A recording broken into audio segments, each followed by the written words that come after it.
kits and stuff like that. I'm going to talk about technology. I'm going to talk about academics. I'm going to talk about physics, mathematics, etc. So what I have done is I have tried to put my thoughts in these slides, and as the agenda I put here, why is this workshop important? We'll talk about that.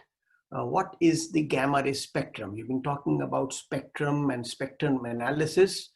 Some of you may not be knowing what exactly is spectrum. You might have heard of gamma ray. I mean, gamma ray is a thing which is a curve which is taught in pretty much all logging and formation evaluation courses. But you might not have heard of the spectrum and spectrum analysis. And then the important characteristics of a spectrum.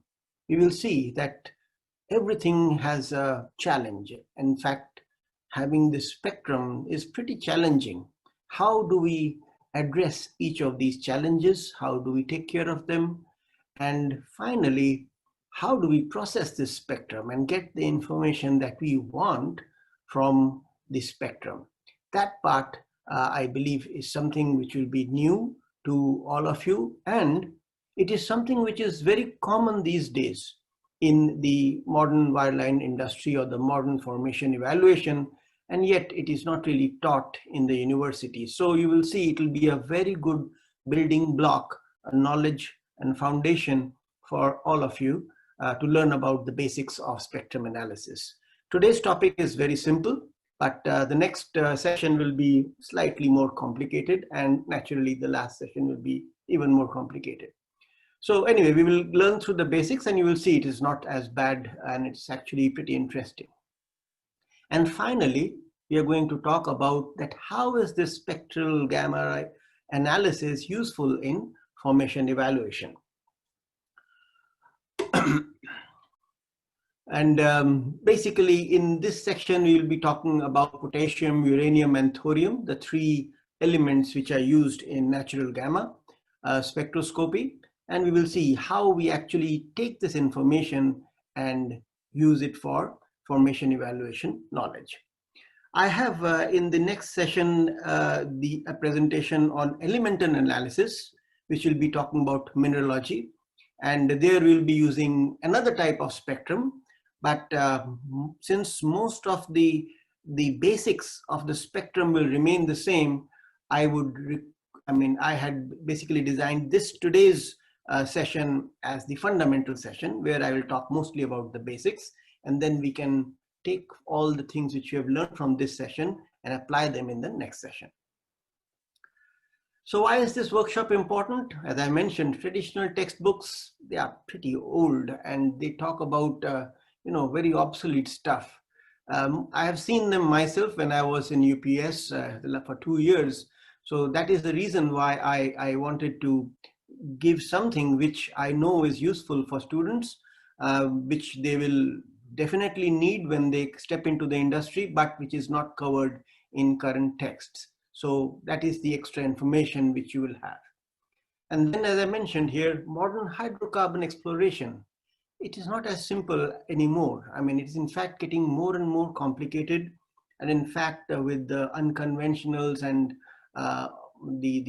those unconventional plays, it has really become very different. So different sets of technologies are required.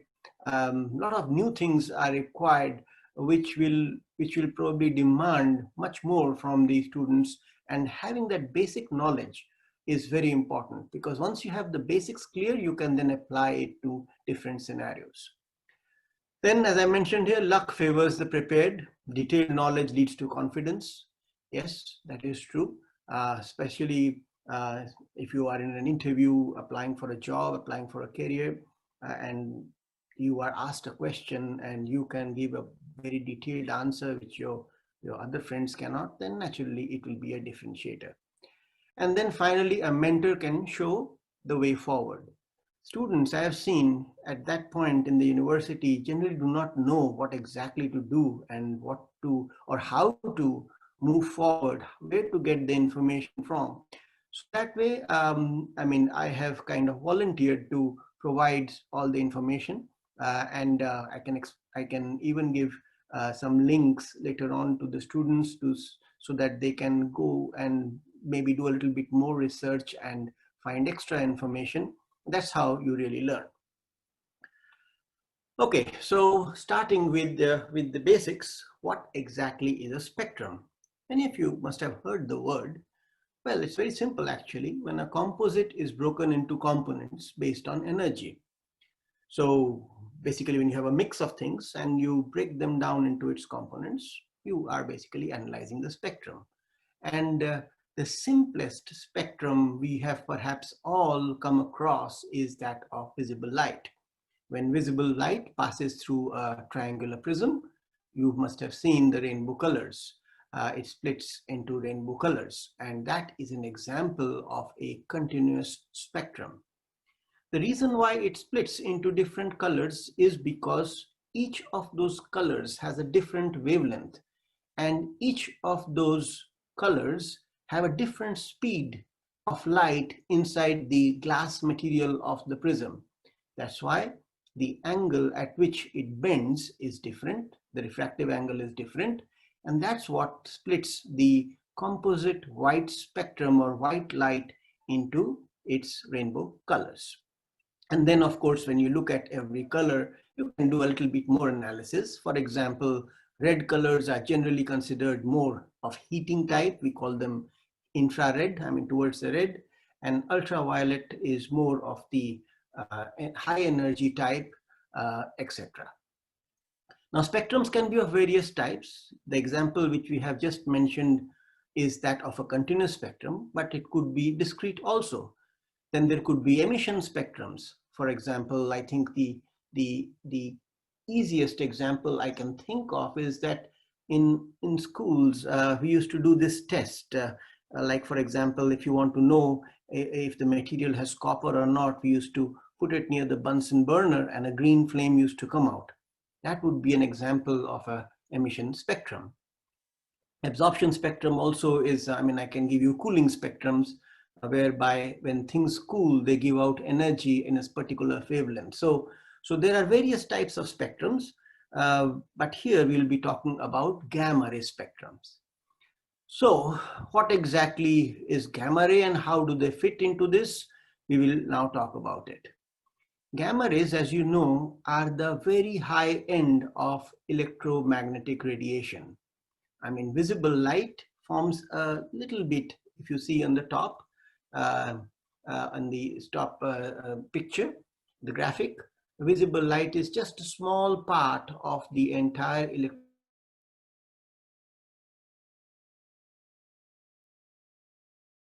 gamma rays. They are characterized by wavelength and therefore high frequency.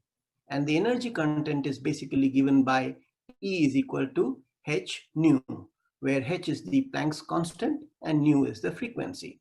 So when we say gamma ray of a high energy, we basically mean gamma ray of a high frequency or higher frequency and short wavelength. So what exactly are these gamma rays? Must have heard of them several times, but maybe it is not always clear. So the purpose of this particular session is to make everything very clear. So gamma ray is a penetrating electromagnetic radiation arising from the radioactive decay of atomic nuclei. This is very important. Some people are not very clear on this. Gamma rays are different from X-rays. The gamma ray source is an atomic nuclei. And then how are they produced? Well, the gamma rays can be produced by three different ways. One, through natural decay of naturally occurring radioactive elements. And I have mentioned the three elements here, potassium, uranium, and thorium. Later on, we will talk about why only three, why not many more. We have heard of so many other different types of radioactive elements. Why only these three? We'll talk about that later. Then through decay of lab-produced radioactive elements. You must be remembering your periodic table. There are so many elements and many of them are produced in the lab. They are not occurring naturally and they are produced in the lab, and several of them are radioactive in nature. So when we produce them, they go through the radioactive decay and therefore produce gamma rays. And finally, the third way of producing gamma rays is by bombarding the atomic nuclei with high energy subatomic particles. They could be alpha particles, could be neutrons, like that. So these are the three different ways in which gamma rays can be produced. What we will be talking about today is the first type, where gamma rays are coming out from naturally occurring radioactive elements, potassium, uranium, and thorium.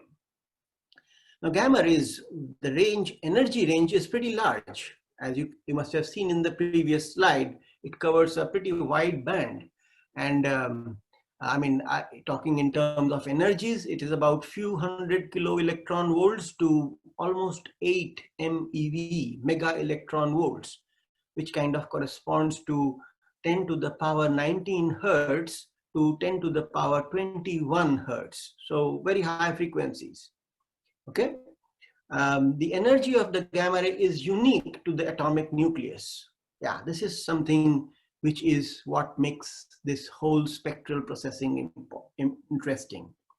Now, you must have heard of spectroscopy, mass spectroscopy, where we take a material and then we do some bombardment with some radiation or maybe with some particles, and then we look at the gamma rays emitted in the spectrum, and we look at certain peaks, and we can then say, that particular element is there inside the sample.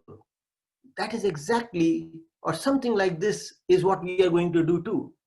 It is so because gamma rays, when they come out of a nucleus, they have a unique energy. If you can detect that gamma ray and its energy, then you can safely say that that particular atom must be existing. And if more number of a certain energy gamma ray are coming out, then you can say more is the quantity of that particular atom in the sample, right? That is exactly what we are going to do. Okay, so we are going to look for gamma rays with certain unique energies and then try to figure out a way of how to take that information and relate it to amount of certain materials in the sample. Now, the things are challenging. I mean, it is not so simple. Gamma rays are random in nature. You must have heard about the Gaussian curve or the normal distribution.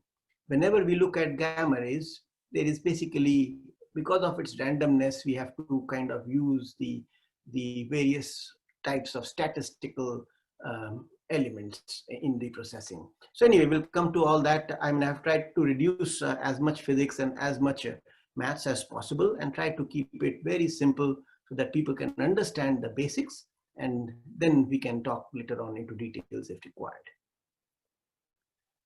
Okay, so we talked about the production of gamma rays, and we then talked about that we are going to, in this session, talk about only those gamma rays which are coming out from naturally occurring potassium, uranium, and thorium.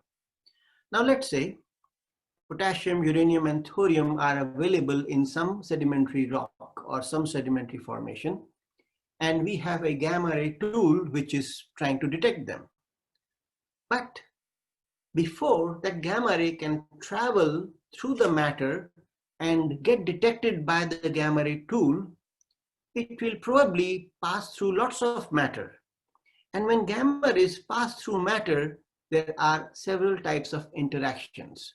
You have to have some idea about these interactions because that is what makes this whole business very complicated.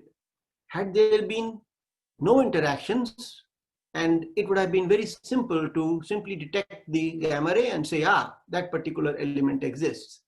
But no, the things are that because it becomes more challenging because the gamma ray is being emitted from the formation, maybe some sedimentary rock.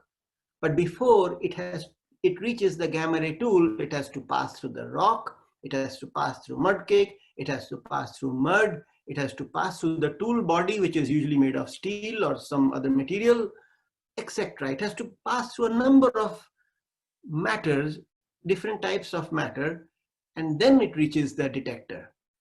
So during this process of transport, some things can happen. So what are those things which can happen is what is mentioned over here. Gamma rays can interact with matter in 3 different ways. Actually slightly more number also, but these are the major types of interactions. The first one is called pair production. This happens when the gamma ray hits a nucleus. And it's important that the gamma ray must have high energy, higher than 1.022 MeV. Why?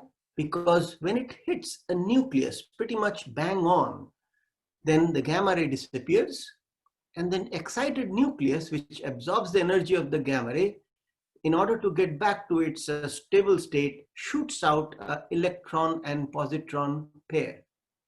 So naturally, the energy of the gamma ray has to be more than twice the rest mass energy of the electron. That's why we have the gamma ray energy has to be more than 1.022 MeV. Now, this is interesting, although it does not give us a lot of formation information, but you have to simply understand this, that the gamma ray disappears and an electron and positron come out. Now, these electron and positron might hit some other atoms and do something more, but we are not talking about that. Secondly, the important thing here is that it happens only when the gamma ray energy is more than 1.02 MeV. And if you look at the graphic which I have drawn on the side, hang on, let me see if I can move this away. Yeah. So if you can see, there is a green colored curve here. This green colored curve is the sigma p, or what is called the cross-sectional area for pair production. It is just a number. It's a probabilistic number. As I said, we talk about a lot of statistics here in this business, but it is going to start from 1.02 MeV, and as the energy keeps on increasing, you can see that the probability also keeps on increasing, which means a gamma ray of a higher energy, more than 1.02 MeV, will have a more probability of doing pair production. And as the energy increases, the probability of pair production also increases. Then you see the blue curve. In this blue curve, you will see that it is pretty much a declining curve, and it covers almost all energies. And this is what gamma rays typically do when they are of medium energies. When we say medium energies, I'm talking about something like 100 keV to about maybe 1 MeV. These are the medium energy gamma rays. So the primary interaction which happens for such kind of gamma rays is called Compton scattering. So what exactly is Compton scattering? Compton scattering is a gamma ray electron interaction. If you note, the pair production was a gamma ray nucleus interaction, while Compton scattering is a gamma ray and a free or an outer electron interaction. And when that happens, when the gamma ray strikes the electron moves in one direction, the gamma ray moves in another direction with lower energy. So some part of the energy of the gamma ray is given to the electron. Basically, it's a conservation of mass and conservation of energy, which basically, and conservation of momentum. So all these three physical laws come into the picture, and ultimately that is what happens.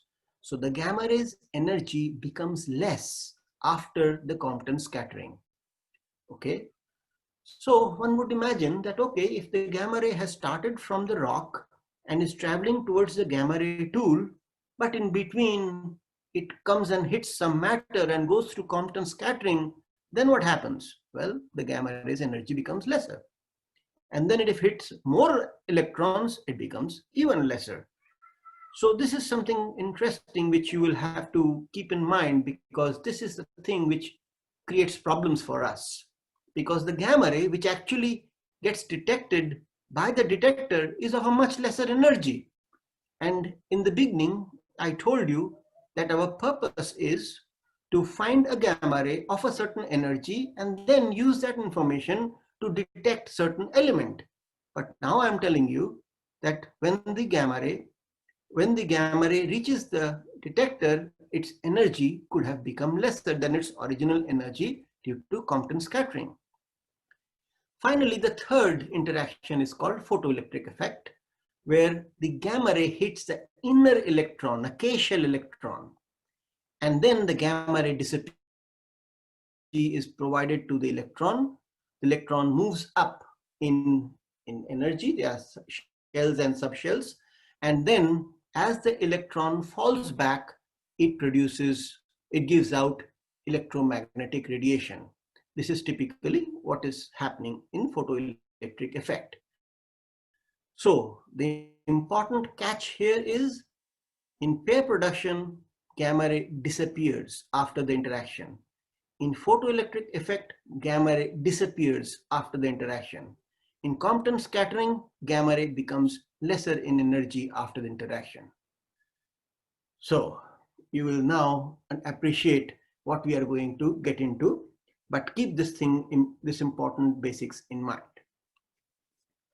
So then we come to the situation of detecting the gamma ray. I told you that the gamma rays are produced in the formation.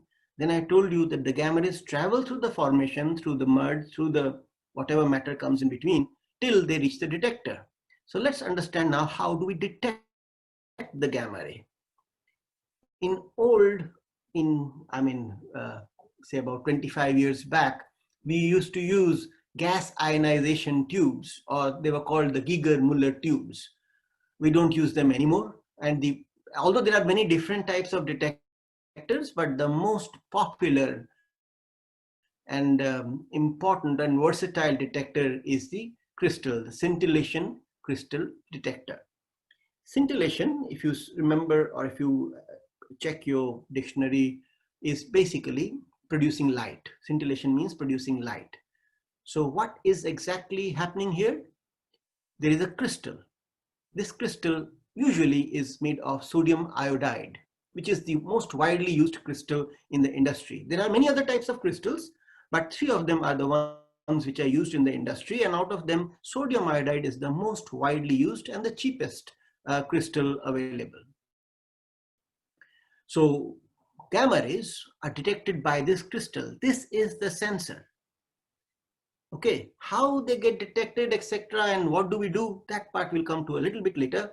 But the gamma rays, when they are traveling, they get detected by this crystal through a complex process of Compton scattering and photoelectric effect, because it is that photoelectric effect which produces the light, as the word scintillation means producing light. Naturally, there are different types of detectors, and we can go into the details of that if you want, but if you can just relate a few things now. I told you that this gamma ray goes through Compton scattering and photoelectric effect. And I told you that the Compton scattering is something to do with a gamma ray electron interaction.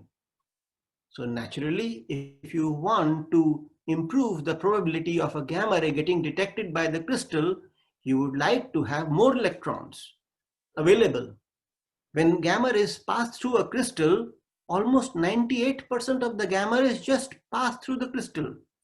You see, the important thing here to note is that what looks like solid to us, for the gamma ray, it looks like empty space. Because the gamma ray interacts with the nucleus, whose volume is very small compared to the volume of the entire atom. And gamma rays interact with electrons, whose volume is much more smaller than the volume of the atom. So for the gamma ray, most of the atom is just blank space. So if you put a crystal in front of a gamma ray, 98% of the gamma rays will just pass through it. They won't even know that something was there in between. And only 2% or maybe 3% of the gamma rays will actually go through some interaction. And this is the probability we want to increase. We want to have more gamma rays get detected, and that's why we want to have a denser crystal. And therefore, because the density, more is the density, more will be the number of electrons available. because the atomic mass will be more and therefore the electrons will be more. So that is one of the things which is a good requirement of the crystal. Then the crystal should be bright. That means when a gamma ray passes, it should produce bright enough light so that it can be detected. And it should be fast. What exactly is the meaning of this fast? I will come to it slightly later, because right now I do not want to introduce, it's a slightly complicated topic, but just keep in mind that an ideal scintillator needs to be dense, because more density means more electrons and therefore more for the probability of gamma ray detection. Bright, because you want to detect gamma rays which produce light, and fast, we'll talk about it later.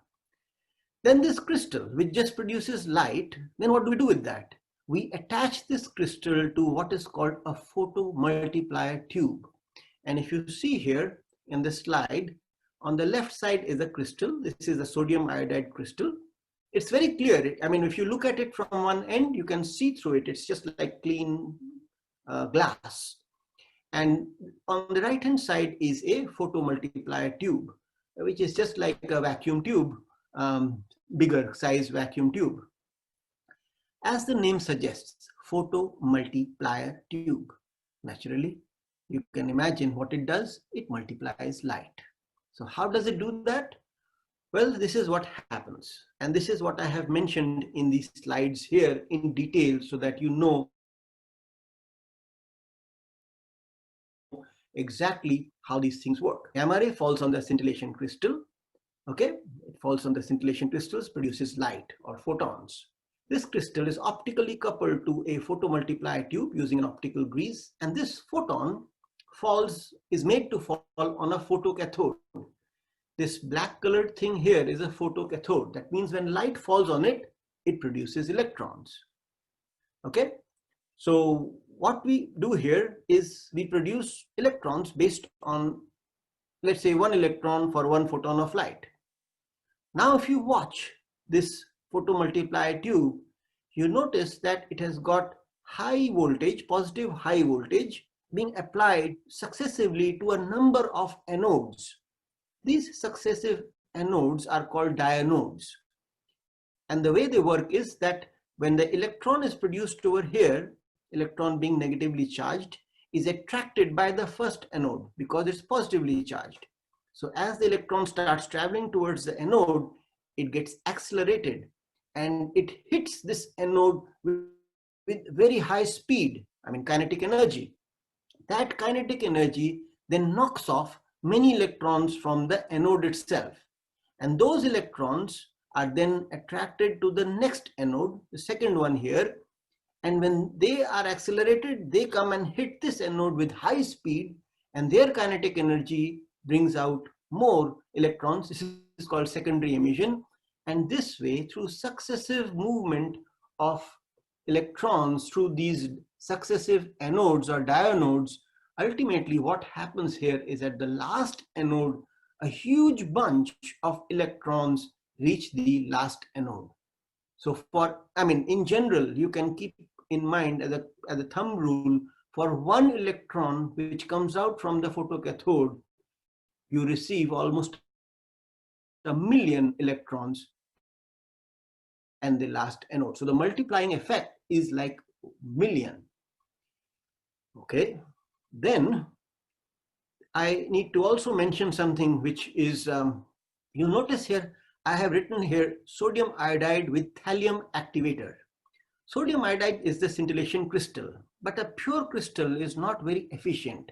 It does not produce enough light.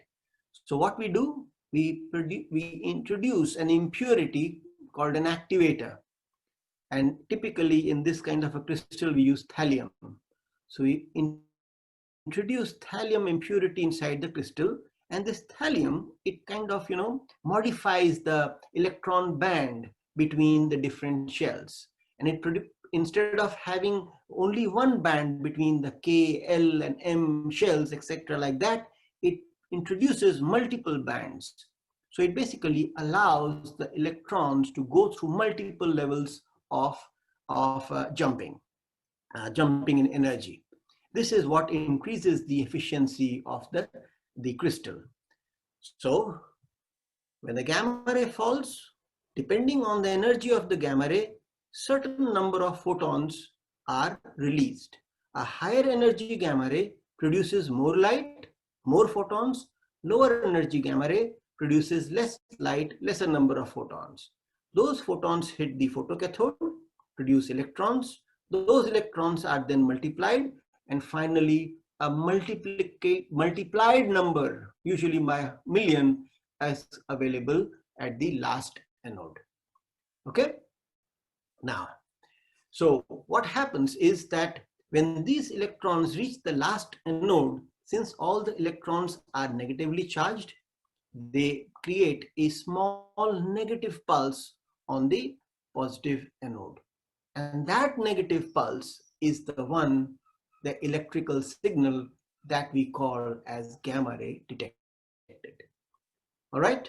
So if you can go through it one more time, you can see gamma rays fall on the crystal, produce light. That light goes and falls on a photocathode, produces electrons. Those electrons get multiplied, and finally a negative pulse is created on the output of the photomultiplier tube, and it is this negative pulse we call a gamma ray pulse detected. Okay. So then whatever we are going to do will be with this negative pulse, this small negative pulse which appears over here. And as I mentioned, the amplitude of this negative pulse depends on the energy of the incident gamma ray. If the gamma ray energy was more, then the pulse will be more. That means its amplitude, negative amplitude, will be even more. Okay, then this is a slide which tells you how a tool is made, which is the first part is the detector, which is the crystal and the photomultiplier tube. The second part is some electronics. This electronics I have tried to introduce in a very simple way with using block diagrams. And since you are all engineers, you should be able to understand it. And I will explain it in a very simple way, because this is important. Until and unless you understand how this thing works, you will not be able to understand the challenges which we face in spectral processing. So when this negative pulse appears here at the output of the photomultiplier tube, the first thing we do is amplify it and invert it. So this negative pulse now becomes, the output here becomes a positive pulse. Okay. Now watch, this pulse has a certain width. This width is about 4 to 5 microseconds. Okay. And this is important here to understand why I'm saying this, because you will realize that this width is going to become a problem for us later. We will talk about that later. So right now I'm simply saying that this small negative pulse becomes a positive amplified pulse at the output of the amplifier. Okay, very good. Then what do? We create a comparator. We have an electronic circuit using op-amps, where on one side we give a threshold voltage, and on the other side we have the signal which is coming out, which is our gamma ray signal. And the moment the gamma ray signal crosses the initial voltage or the threshold voltage, we call it a gamma ray pulse. That means a gamma ray has arrived. That initial small threshold voltage basically allows us to remove noise from the system, because there will be some thermal noise, some electrical noise, which will be in the ground or the base level of the amplifier. If you amplify everything,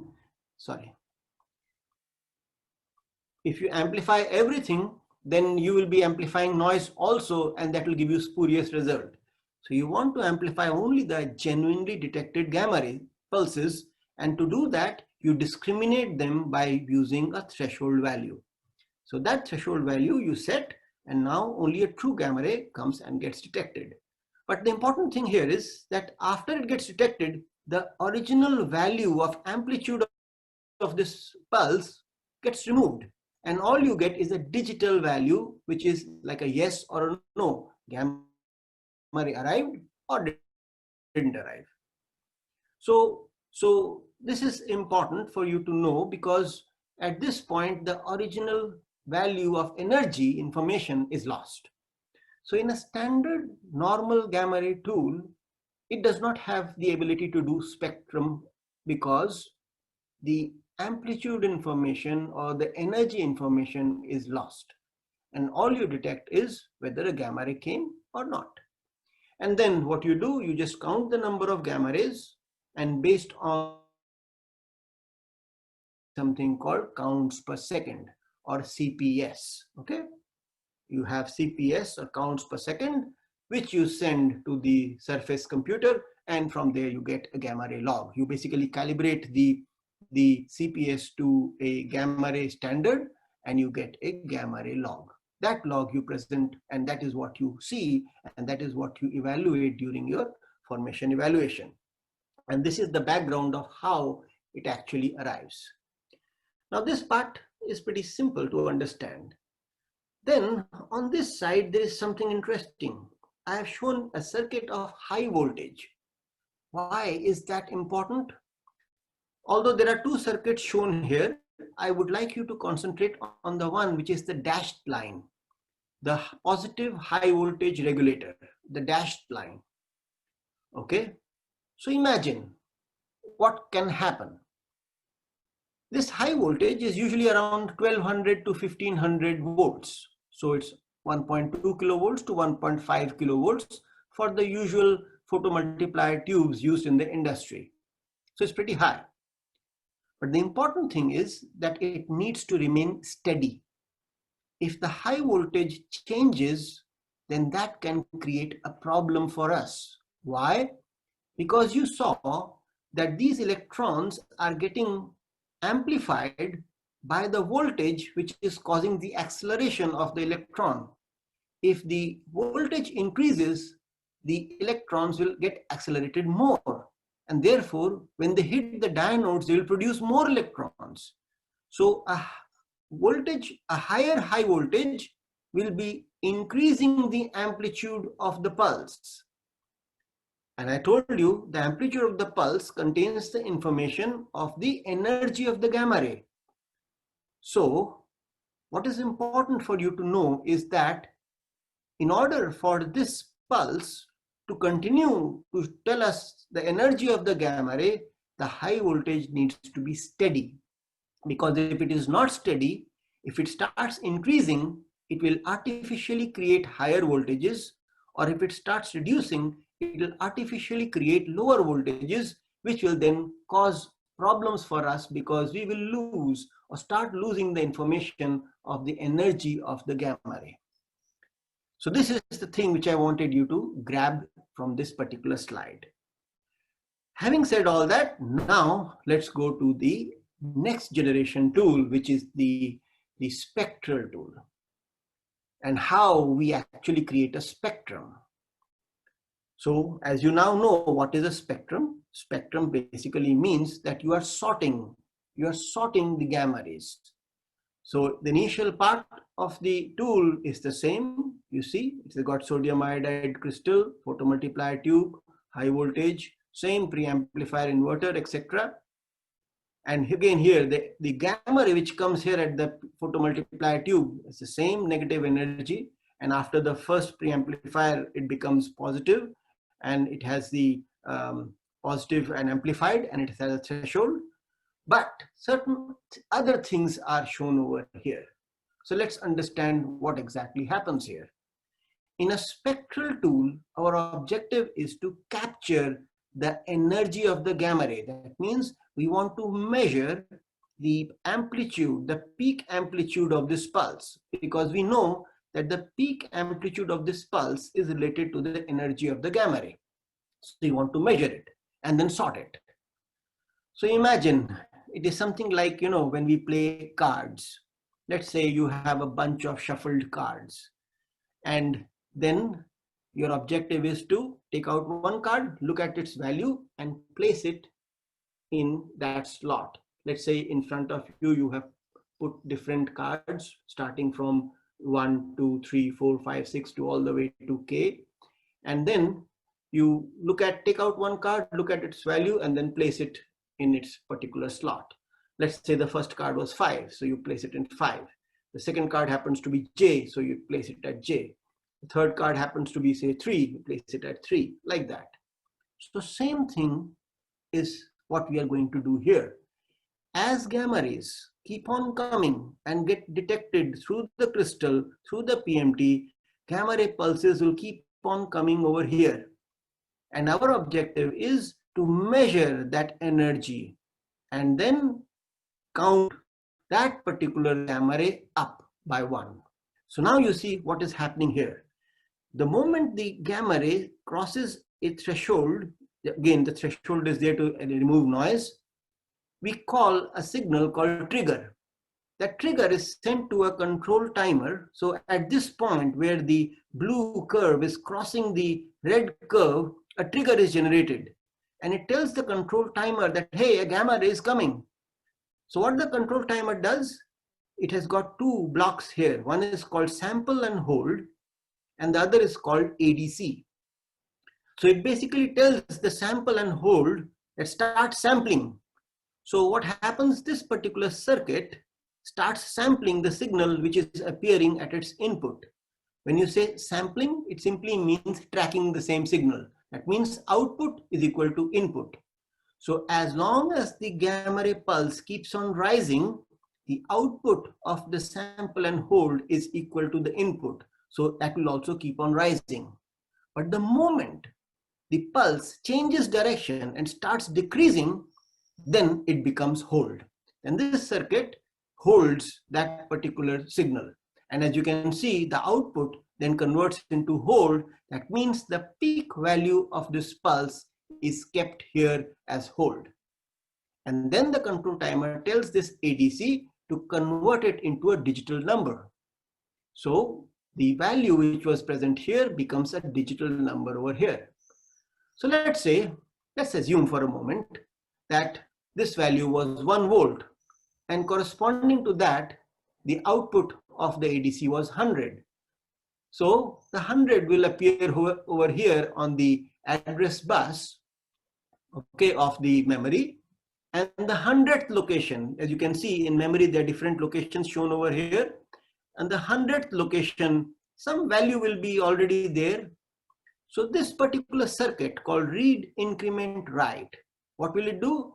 It will first read the contents of the 100th location, then increment it by 1. Let's say the value of the location was X. So it makes it X plus 1 and then writes it back into the memory. So that's what we do. So this is all what the tool is doing. As a gamma ray comes, it reads the energy.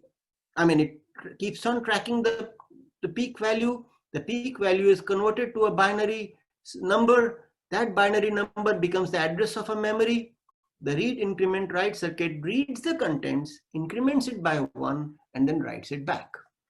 So imagine in the beginning, when you switched on the tool, the memory was containing all zeros, 0, 0, zeros everywhere. Let's say the first gamma ray comes, which was producing a signal of 1 volt. When 1 volt appeared over here, let's say 100 appeared over here, and originally everything was 0. So 0 is read from this memory, from the location 100, read 0, incremented by 1, and then write 1 back into the memory. So now the memory location will have 1. Next, let's say a gamma ray comes which is 0.5 volts. So if 1 volt was 100, 0.5 volts will be 50. So 50 appears over here. Again, the read, increment, write will go to the 50th location, read a value of 0 because initially everything was 0, and then it will make it 1 and then write it back in the 50th location, the value of 1. Now let's say a gamma ray of 1 comes again. Now this fellow will again read 1 and this fellow will again read 100. But now when this guy reads, there was already a 1 in the 100th location. So it will count it up by 1 more and make it 2 and write 2 back into the location. So now you understand what is happening here. Hang on, there is a... Guys, whatever questions you have, we will take those question answers later on. And we have kept 15 minutes for question and answers. And in case that 15 minutes is not enough, then you can always write your questions to the madam, and she can pass them over to me and I can reply to them later. Okay, right now, because we have a short time, let's continue with the lecture itself. So you understood what is happening over here. So now, if you are using an 8-bit ADC, you have outputs of 0 to 255. 8-bit means 2 to the power 8 minus 1. So 56 minus 1. So you'll have channels from 0 to 255. So there will be 255 memory locations. And over time, let's say you started with 0, 0, 0 everywhere. After some time, the memory will contain some numbers. Each of those memories will be containing some numbers, and those will be the numbers corresponding to a gamma ray of a certain energy. How many of them appeared? So if you look at that memory after some time and kind of plot it out in this manner in X and Y, where the X axis is energy and Y is the number, then you will see that there will be values which will be stored inside the memory. And then if you look at those values, this is how it will actually look like.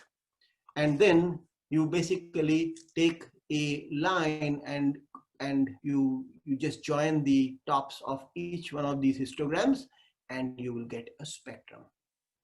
So this is how a spectrum is actually built inside the tool. And this is one of the simplest spectrums we have talked about. And what do we do with this spectrum is something which we will now do later. But this is how a spectrum is built inside the tool.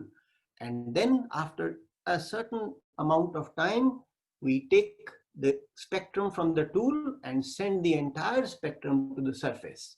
So the same spectrum which was available inside the tool is now available on the surface, and we do all our calculations and analysis based on the spectrum which is sent from the tool. Is that understood? Well, as I said, I will take the questions later on, but I just want to make sure I have covered everything. Yeah, pretty much. Then in this particular slide, you note that there is one more aspect here, which is a CPU and memory, which I have not told you anything about so far. And if you notice here that the CPU and memory is controlling something called a DAC.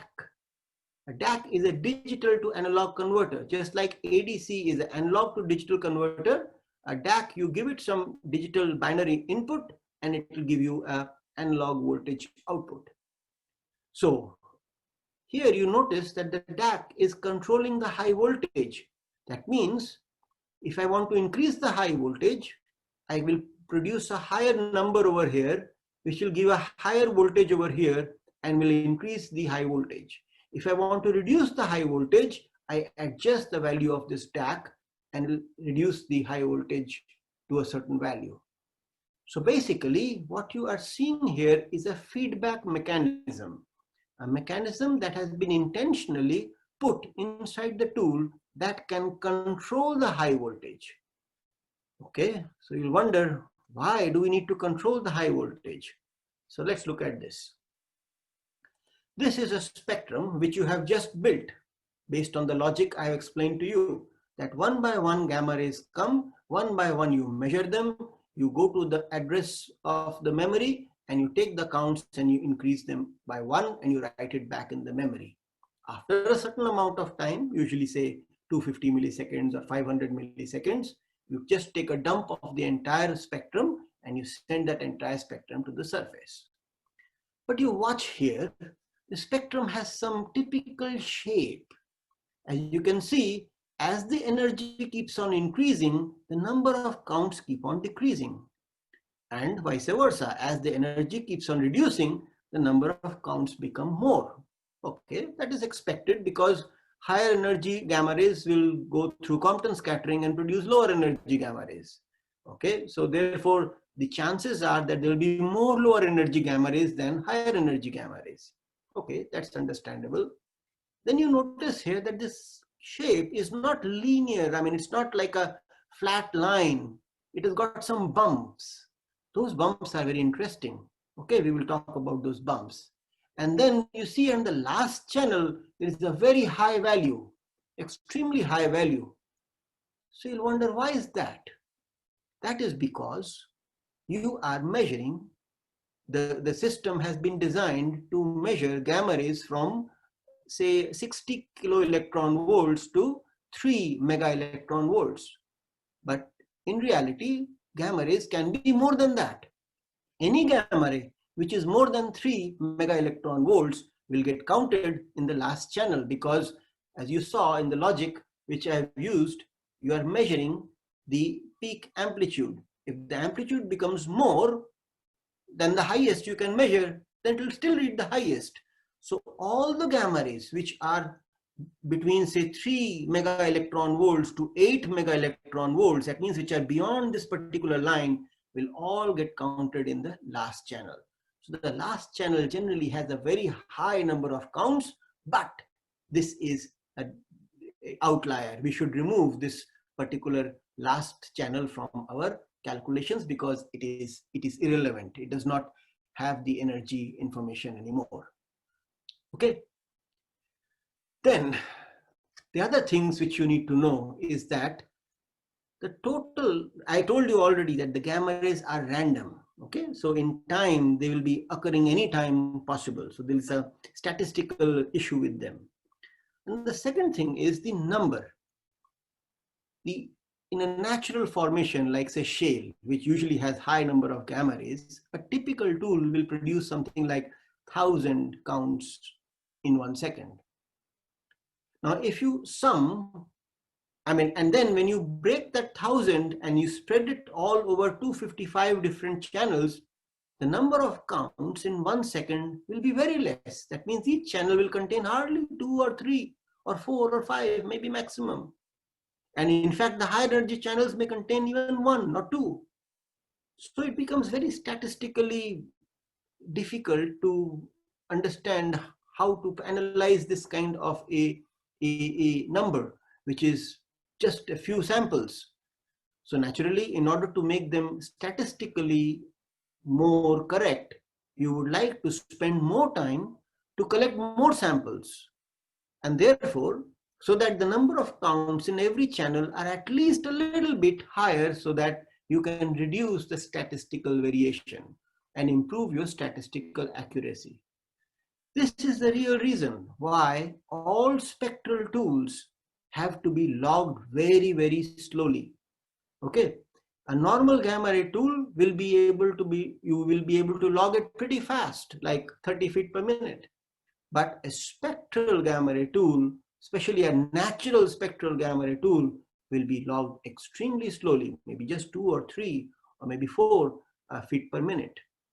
This is so because we are allowing the detector to spend more time to capture more natural gamma rays, so that there are more number of gamma rays in every channel, so that we have a more statistically accurate analysis.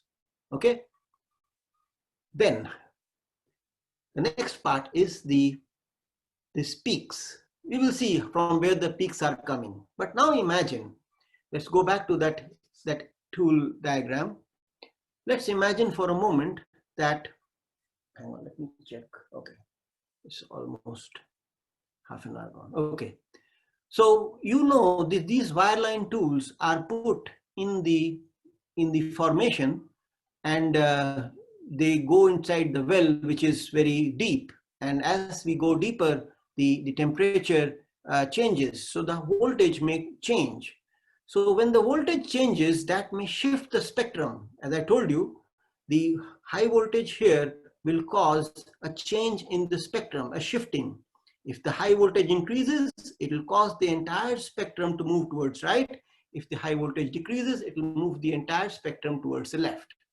So this is what is the effect of a change in high voltage.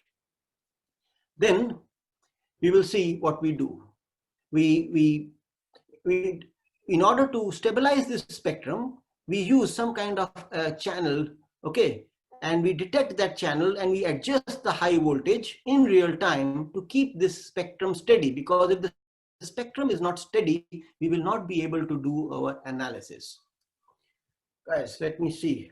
I think I need to speed up a little bit. It's already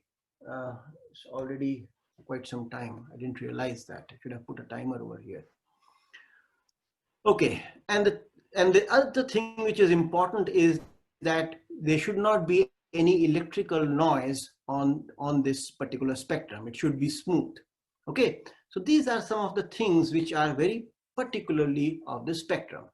Then once we have addressed these parts, then the question is, okay, so what do we do in the processing? Well, we will see how we work on it. Potassium, as you see here, natural potassium gives out a gamma ray of 1.46 MeV. Natural thorium gives out many gamma rays, out of which there is one gamma ray which is 2.62 MeV, and natural uranium gives out again many gamma rays, out of which one gamma ray is 1.76 MeV. These gamma rays which I have shown over here are unique, because when I say unique, that means they are easy to measure, and once you measure them, you can be sure that they are coming from potassium, uranium, or thorium. So our objective will then become to detect these gamma rays uniquely. So how do we do that? Well, we first of all create the spectrum, okay? And then we try to look for peaks inside the spectrum. And now if you watch in this slide, they have put the tool in natural potassium containing 4.57% potassium, and they are looking at a peak which is at 1.46 MeV. Now, if you watch here, you will see that the gamma rays from all the energies are appearing over here. So you will wonder, why is it that you are having gamma rays from all energies? You should get gamma ray only from this peak. But no, as I mentioned to you, gamma rays, when they start from the potassium, they are 1.46 MeV. But when they travel through the matter, they go through Compton scattering. So the gamma ray energy becomes lesser, and therefore they get moved towards lower energies. As they get moved towards lower energies, the lower energy spectrum comes over here. So had you placed the potassium right on top of the detector itself, then you would have received only one line at 1.46 MeV. The reason why you get this spectrum is because you are having matter in between. But the good thing is that you still are having a peak at 1.46 MeV, which means at least some gamma rays are still reaching the detector without going through any Compton scattering, without going through any photoelectric effect. So some you manage to read, and those are producing this peak. Same concept is applied on uranium. You place the tool on pure uranium, you get a spectrum, out of which there are many peaks, but there is one peak which is very unique, which is at 1.76 MeV, and that is the one which if you can identify, you can say uranium is definitely there. And similarly for thorium, when you put the tool on natural thorium, you get this 2.614 MeV peak, the ones which I have circled over here. So now you can see what we do. Our objective now becomes to read these values and how many counts we are getting in each of these peaks. So in this classical, what is called three window processing, we use a window around these peaks, which is nothing but the number of channels around every peak. One peak is at 1.46, one peak is at 1.76, and one peak is at 2.614, which is the thorium peak. So we'll call this as the potassium peak, we'll call this as uranium peak, call this as a thorium peak. And now our objective is to read the counts of these peaks. But as I've told you before, a gamma ray might have started from thorium, but because it has to travel through matter, it will reduce energy and it might fall inside the uranium peak. Or if it loses more energy, it might get detected as a potassium in a gamma ray. So how do you take care of that? So to take care of that, we basically write a little bit of formulas and do what is called mathematical matrix processing. So you say that the counts inside the potassium window, which is Ck, are some coefficient and depending on the amount of thorium which is available, plus another coefficient depending on the amount of uranium which is available, and the another coefficient and the amount of potassium which is available. That means the count in any window is actually a sum of contributions of all others. So this is the way you write it down. It's a simple linear equation. Similarly, the count at uranium window is going to be this, another set of equations. And the counts in the thorium window will be like this. Now, as you can see, it is simply a matrix manipulation. You have a count matrix, you have a coefficient matrix, and you have the actual concentration matrix. Now, if you want to solve it, this is what you need. Remember, this is what you want to solve, because you want to calculate how much of potassium is there, how much of uranium is there, how much of thorium is there. This is the count which you are getting from the spectrum, from the tool, the actual count from the window. And this is a matrix of coefficients which you have already found out using some lab testing. It means you put the tool in pure uranium and you found out the relationship between all the coefficients of uranium. Then you put it in pure thorium, you find out those coefficients, and you put it in pure potassium, and you find out those coefficients. So these coefficients are found in lab, but once you find them out, in order to know now M, it's a simple arithmetical calculation, and that is what we do. We just solve these simultaneous equations, and ultimately you get the magnitude of M, which is percentage of potassium, uranium ppm, and thorium ppm.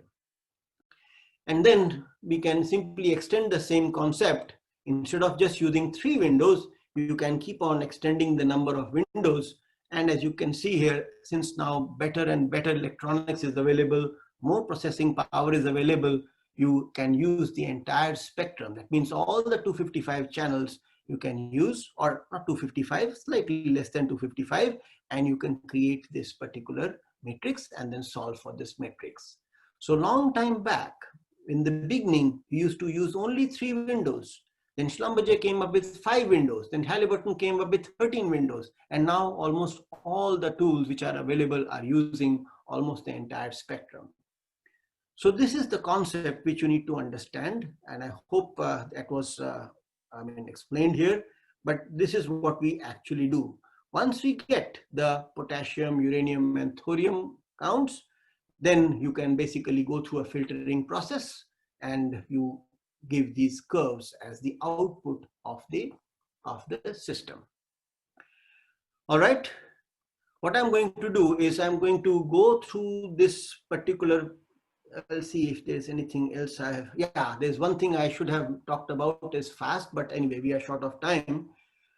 Guys, the rest part of the slides are pretty simple, and anybody from petroleum engineering with geological background should be able to kind of read them and understand. And it will not be something which is very new to you. Probably you would have already done that. So for example, what is the use of this uranium, potassium, and thorium? Well, as I've mentioned over here, in different geological settings. I mean, this spectral natural gamma ray tool is a geological tool. We use this tool to find out geological depositional environment and to kind of fine tune our exploration strategies. So it gives us information about geology. How it does all that? I mean, I think we are short of time here. I mean, I probably will try to do it in another lecture. Later on, I will talk to madam and see when we can do that and how to do that. But I will stop over here because we are running short of time and we may not be having enough time from the university anymore. So guys, I will open the question answer session right now. You can ask your questions now and I will try to answer them. And if I cannot answer them in the time available, then you can write your questions and send them to madam, and I can then answer them to madam and she can then pass it over to you. Okay. Thank you, sir. We have 4 questions here, and most of the questions you have already covered in your during your presentation. That is very good to hear, ma'am. Yes, and one question you can take. Can you please explain the signal processing from ADC to memory box? Can you please explain the signal processing from ADC to memory box? Yes, actually, this is the part I spent more time on this because I knew this is the part which is not covered in any text or any book, and this is important for you to understand. It is, I mean, I do not know how better to explain it, but as I mentioned, the ADC is a analog to digital converter. So let's say and it's a 8-bit ADC. That means its output can change from 0 to 255. So let's say I have made a circuit in such a way that for the maximum value of gamma ray, which is 3 MeV, it produces 255 output as 255. For a middle value, let's say of 1.5 MeV gamma ray, it will then produce 120, 127. It's like that. For every analog signal, there'll be a binary digital output. That will become the address to the memory. So the memory is kind of sorted in the way as if it is, for every energy, it has a separate channel. And the counts inside the memory are the counts, how many gamma rays of that particular energy appeared. So that is how it works. And as I told you, the best way to imagine it is as if you are having a bunch of cards shuffled and you want to just separate them out based on their values. And as you separate them out, after some time, what is available is something like a spectrum. That means different numbers, cards, different number of cards for each and every number of the card. Different, how many, I wish I could use another better example perhaps, but how, no, I do not have any better example except for that of a shuffling of cards, that you read the value of the card and based on its value, you place it in its right slot. And then you read the next card, read its value, place it in the slot for which that card is. And then after some time, you will have a variation, a number of cards of different values. And that is what you will call as a spectrum. I do not know whether I've answered your question properly or not. Maybe I can write it down separately in text and send it back to you, to madam, and then she can answer to you. Next question, please. What is the use of trigger in diagram? Yes, this trigger is to basically remove noise. As I told you, one of the challenges in this measurement is thermal noise. Okay, because we are looking at very small signals. These signals which are output of the PMT are very small. They are kind of microvolts. So if you do not remove thermal noise is basically baseline noise. Then what is going to happen is that your readings will get affected. Then you may not be having a gamma ray, the pulse which is appearing here may not be representative of the gamma ray. So in order to remove any noise from getting detected as a gamma ray, you create a small threshold. That means a genuine signal has to cross this value in order to be treated as a genuine gamma ray. So the trigger is basically a point where the gamma ray curve crosses the threshold value. So it is a point which happens before the peak arrives. So the trigger signal goes to the control timer, and the control timer then moves to the sample and brings the sample and hold in sample mode. But when the curve changes, the direction of the signal changes, it puts it on hold, so that the peak value of the pulse is captured.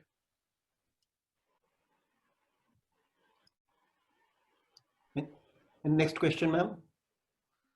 Sir, we do not have any different question. Almost these are same. Questions are same.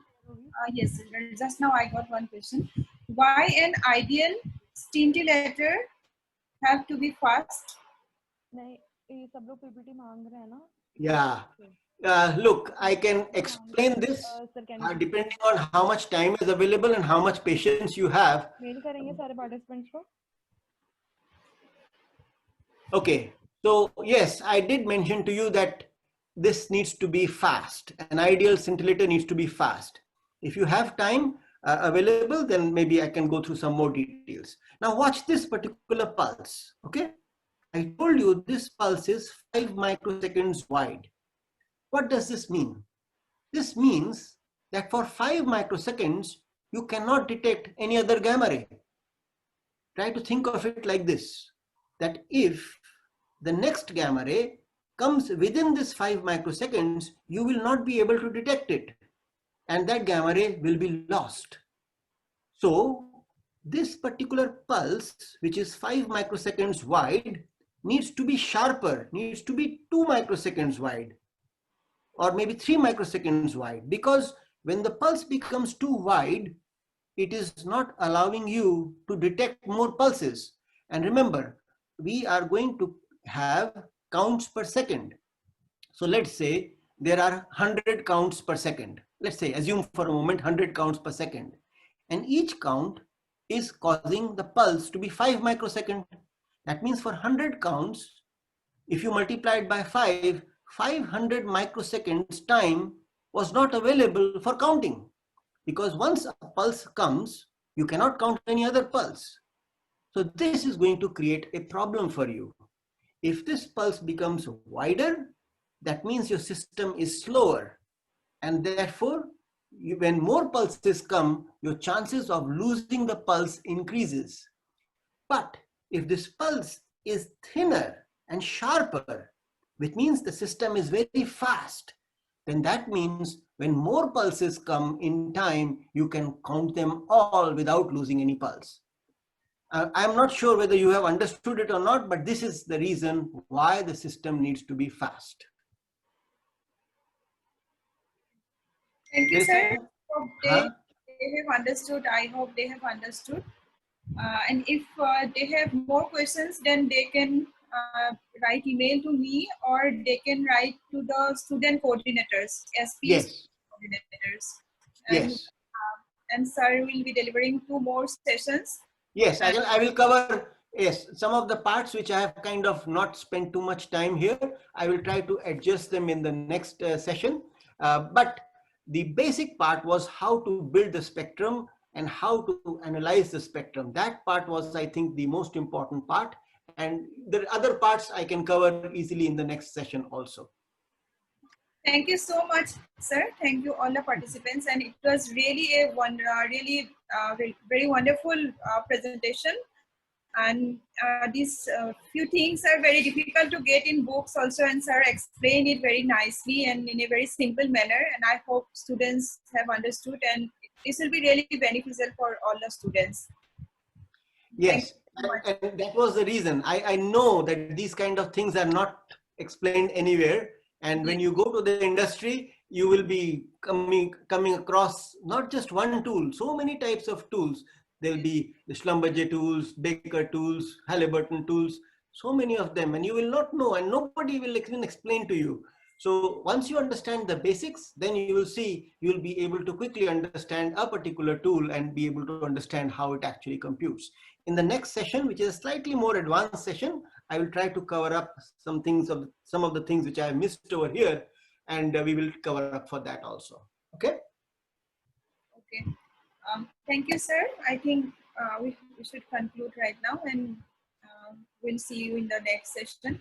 Yes. Ruby and Gunjan, do you want to speak something to the participants? Yes, ma'am. We hope that today's session has been a scintillating experience for all of the participants. With that, I would admit my thoughts by saying a good event never ends. They only take a pause and keep us awaiting for the next. See you in the next session. Thank you, sir.